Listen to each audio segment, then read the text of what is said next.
Naam. Fungua nami katika kitabu cha Yohana sura yake ni ya 9. Niruhusu tusome mstari wa kwanza na wa pili. John chapter 9 mstari wa kwanza na wa pili. Biblia inasema hivi: Yesu alipokuwa akipita alimwona mtu mmoja kipofu tangu kuzaliwa.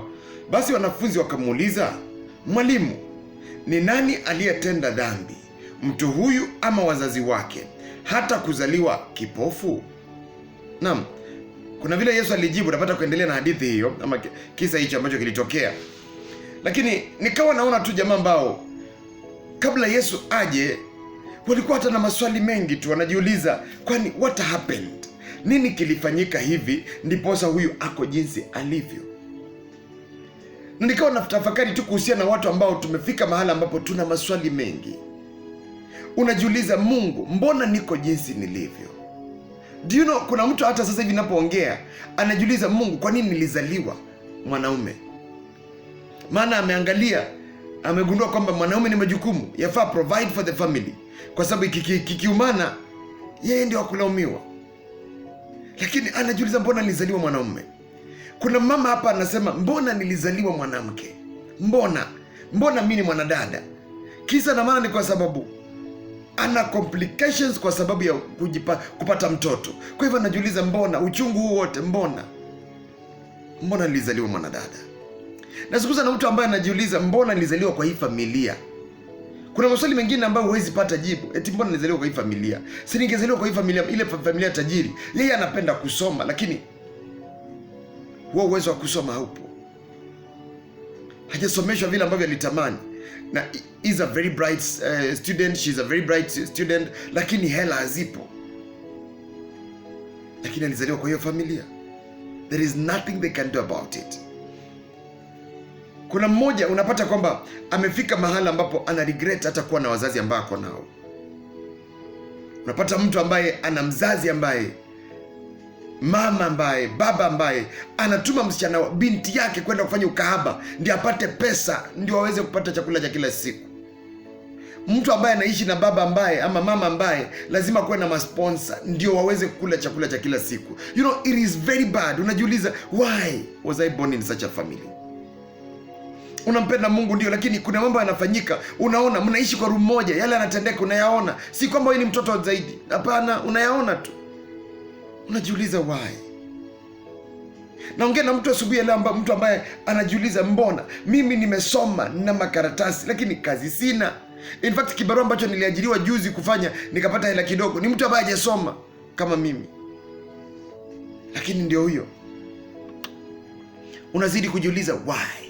Ni maswali ambayo wakati mwingi huenda asiwe na majibu. Lakini wacha nikwambie, aliye na suluhisho, anayejua, aliye na jibu kwa maswali hayo yote ni Mungu. Anaweza akajibu. Lakini wakati mwingine haitakufaidi chochote hata kumuuliza. Haitakufaidi chochote kujiuliza. Maana ukijiuliza mbona nilizaliwa, you know, wakati mwingine hautapata jibu ambalo litakuridhisha. Lakini nahisi kujuza hivi kwamba jua kwamba Mungu ana mpango mzuri nawe. Regardless of what you're facing, regardless of maswali ambayo uko nayo, Mungu ana mpango mzuri nawe. Maandiko yanasema pia kwamba kwa Biblia kwamba yote hutendeka kwa wema kwa wale ambao wanamtumainia Kristo. Kuna wakati mwingine vitu zingine zinafanyika, tunakuwa na maswali mengi, lakini baadaye Mungu anageuza, yanatendeka kwa wema.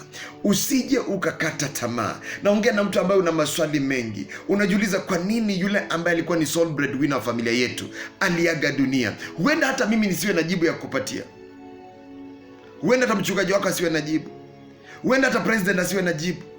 Lakini Mungu ana uwezo si hata kujibu, kusuluhisha. Of course, napoangalia hawa walipouliza, ukisoma pale mbele katika mstari wake wa 3, Biblia inasema kwamba Yesu akajibu, jambo hili halikutokea kwa sababu ya dhambi zake yeye wala dhambi za wazazi wake, ila alizaliwa kipofu ili nguvu za Mungu zionekane zikifanya kazi ndani mwake. Kwa hivyo haikutendeka. Aliwapatia jibu of course, but sijui kama waliridhika na hilo jibu. Kuna wengine ambao bado hawakuridhika. Kwa hivyo kila ambacho nakujuza asubuhi ya leo ni kwamba huenda una maswali mengi, huenda kuna mambo ambayo kidogo yamefanyika jinsi vile ungetamani yafanyike, lakini wacha turudi kwake Yesu tukijua kwamba, wacha tusimuulize hata maswali, turudi kwake tukijua kwamba ana suluhisho la kila jambo. Anajua hali unapitia kwa nini, yeye anajua mwisho kabla ya mwanzo. Kwa hivyo hakuna asiloliweza. Kama anajua idadi ya nywele kwa kichwa changu, basi ananijua vizuri. Kama anajua kile kilicho ndani mwangu, basi ananielewa vizuri. Anajua future yangu itakuwaje. Kwa hivyo hamna haja kata tamaa. Maswali mengi wachana nayo, wacha tumtumainie Bwana kwa hiyo kila jambo, maana ana uwezo wa kututendea. Najua kuna mtu ambaye anakili anasema, Victor, uelewi, mimi nimepata mimba mara 6, nikimiskari zote, sijui ni kwa nini, hata madaktari hawaelewi, na maswali ambayo nimeenda kwa specialist wa aina zote, nimetafuta matibabu sipati. Ndugu, nalio nasema tulipatana huyu dada vizuri, nikajua kwamba tutapata familia vizuri. Tumekaa sasa hivi ni 5 years, 7 years, 10 years, 20 years, hatujabarikiwa na mtoto. Na tukienda hospitalini wanasema huyu mwanamke kuna tatizo fulani la mayai yake ya uzazi, kuna tatizo fulani, kwa hivyo hawezi pata mtoto. Tumeenda kwa hospitali zote, hatujapata suluhisho. Suluhu lina Mungu. Usiende kwake hata na maswali, enda kwake ukiamini kwamba anakuwazia mema, ukiamini kwamba ana mpango mzuri nawe, ukiamini kwamba ana suluhisho la hali ambayo unapitia. Sijui ni hali ipi inakukumba, Mungu ana suluhisho. Walimuuliza Hawa, I say master, anauliza pale master, tupate kujua katika mstari wa 2 kwamba mwalimu, ni nani aliyetenda dhambi, mtu huyu ama wazazi? Hata wangejua ni wazazi ama ni mtu huyu, ingewafaidi nini? Maswali mengine ambayo tunayo hayana faida kwetu, lakini tujue suluhisho lina Mungu. Maana wakijua ni mzazi ambaye alifanya dhambi ama ni huyu mwenye ana shida alifanya dhambi, watasaidia nini? Itasaidia nini? Sometimes kuna maswali zingine ambazo haifai tuulize, maana haitatusaidia, lakini suluhu la hali ambayo tunapitia ina Mungu. Kwa hivyo badala ya kuuliza majibu ya maswali, wacha tafute suluhu. Mungu atusaidie. Tumwambie Mungu, unajua hali ambayo tunapitia, Mungu tusaidie. Unajiuliza nimekosa fedha kwa nini?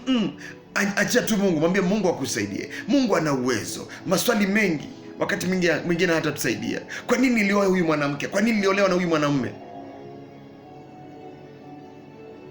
Ukijibiwa ni kwa sababu ya pesa zake, ukijibiwa ni kwa sababu ya tamaa zako, itakusaidia na nini?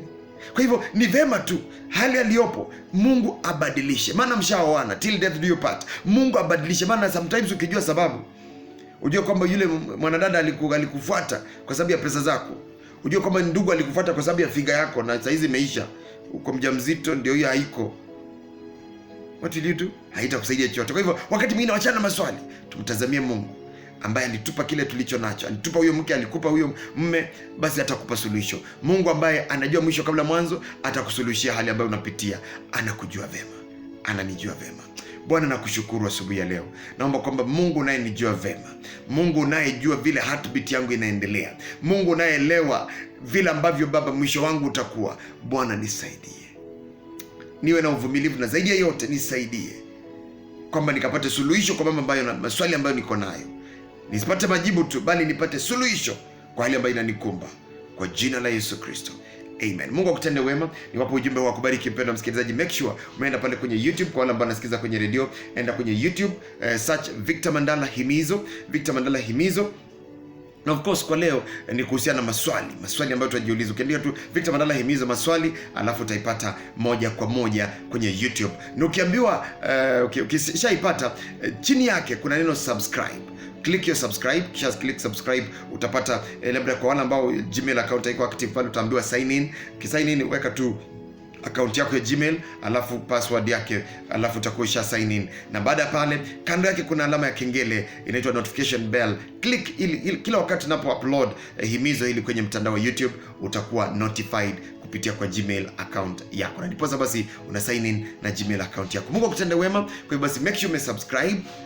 Kwa yule ambaye ananisikiliza, click notification bell, alafu share ujumbe huu, share hiyo link, tuzidi kuhubiri injili kwa pamoja. Mungu akutende wema katika hali zote, amen. Na kwa wewe ambao unatizama kupitia kwenye YouTube. Asante sana kwa kuchagua kutizama kupitia kwa YouTube. Mungu akutende wema sana na kupenda. Mungu anakupenda pia. Na katika yote nakukumbusha hivi kwamba chini ya video hii kuna neno subscribe. Kwa hivyo click tu kwa hiyo neno subscribe, alafu kando yake kidogo ukiambiwa sign in, hiyo ni option watakwambia sign in. Ukiambiwa sign in na Gmail account yako, na baadaye hapo kando yake kuna neno kuna kaalama ka kengele. Just click kwa hiyo alama ya kengele, utakuwa umeclick notification bell. Of course inaletanga tutatu. Ukiklik hivi itakuletea kale kako active, kuna kingine kako dormant, kuna kingine kako silent. Kwa hivyo basi una click kale kako juu ka active, ndipo basi unapo upload inakujulisha moja kwa moja kupitia kwa Gmail. Unatumia tu email, ni free, there is no charge there. Kwa hivyo basi unatumia email kwa Gmail account yako, then inakutumia pamoja na link, nakwambia hii mahubiri ama himizo hili topic yake hii imekuwa uploaded. Kwa hivyo la kufanya na link yake ndio hii. Hauendi kusearch, una click tu hiyo link, inakupeleka moja kwa moja kwa YouTube. Kwa hivyo unaipata mara moja. Kwa hivyo inakuwa rahisi sana. Popote pale ulipo, make sure subscribe. Na vile vile pia unaweza ukashare hiyo link kwa marafiki zako tu forward hiyo email. Vile vile pia unaweza ukacopy the link, share kwa WhatsApp, share kwa YouTube kama unaweza share pale, share kwenye inaitwaje kwa Facebook status yako na kadhalika. Na Mungu akutende wema popote pale ulipo, na wapenda sana. Na katika yote maswali ambayo tunayo, wakati mwingine haitatufaa kwenda kumuuliza Mungu, ila tu tuende kutafuta suluhu kwa Mungu, atupe suluhisho jibu kwa maswali yetu. Mungu akutende wema. Make sure you subscribe chini, subscribe, click the notification bell, utakuwa notified. Mungu akutende wema zaidi. Na wapenda nyote. God bless you. Shalom. Amen. Amen.